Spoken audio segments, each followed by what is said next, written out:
Surat railway station પાસે ટ્રાફિકની ગંભીર સમસ્યાથી જનતા પરેશાન। સ્ટેશન ગરનાળા પાસે રોજ લાખો લોકો ટ્રાફિકમાં ફસાય છે। પોદારા આર્કેડ પાસે રસ્તો બંધ કરવામાં આવ્યો છે।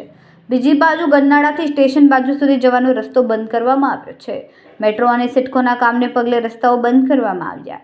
કોર્પોરેટર ઘનશ્યામ મકવાણાએ ટ્રાફિક સમસ્યા અંગે ઉઠાવ્યો અવાજ। ટ્રાફિક વિભાગને પત્ર લખવા છતાં હજુ સુધી કોઈ ઉકેલ આવ્યો નથી। પોલીસ તંત્રને ટ્રાફિકનું નિરાકરણ લાવવા કોર્પોરેટરની ઉગ્ર રજૂઆત। લાંબા સમયથી ચાલતી આ સમસ્યાનો કાયમી ઉકેલ ક્યારે આવશે? સ્ટેશન વિસ્તારમાં પીક અવર્સમાં ટ્રાફિકની સ્થિતિ બેકાબૂ બની। મુસાફરો અને વાહન ચાલકો કલાકો સુધી ટ્રાફિક જામમાં અટવાઈ રહ્યા છે। ટ્રાફિક વિભાગના વડાને કરવામાં આવી લેખિત રજૂઆત। લોકોની હાલાકીને ધ્યાને રાખીને તંત્ર વહેલી તકે પગલાં લે તેવી માંગ। નમસ્કાર મિત્રો, હું છું આપનો મિત્ર ઘનશ્યામ મકવાણા, કોર્પોરેટર જાહેર બાંધકામ સમિતિ સુરત શહેર સભ્ય।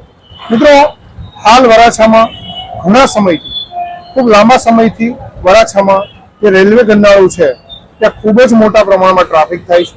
આ ટ્રાફિકના લીધે ઘણા લોકોને, હજારો લોકોને જ્યાંથી ડેઈલીની અવર જવર કરે છે, આ અવર જવરમાં લાખો લોકો ટ્રાફિકનો સામનો કરી રહ્યા છે।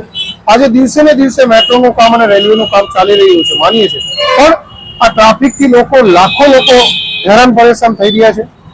આગામી સમયમાં મેં ટ્રાફિક વિભાગમાં પણ લેટર પોલીસ વિભાગમાં આપવામાં આવ્યો છે, પણ હજી સુધી કોઈ પગલાં લેવામાં નથી આવ્યા। તો અમે નમ્ર વિનંતી કરીએ છીએ કે ટૂંક સમયમાં આમાં પગલાં લેવામાં આવે અને લાખો લોકોને ટ્રાફિકનો જે સામનો કરી રહ્યા છે, હેરાન પરેશાન થઈ રહ્યા છે, એનેથી છુટકારો આપવામાં આવે।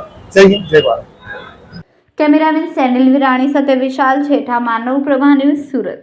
અમારા વિડીયોની નવી અપડેટ મેળવવા માટે સબસ્ક્રાઇબ કરો માનવ પ્રભા ન્યૂઝ ચેનલને। બેલ આઇકન ક્લિક કરો લેટેસ્ટ વિડીયો સૌથી પહેલા મેળવવા માટે।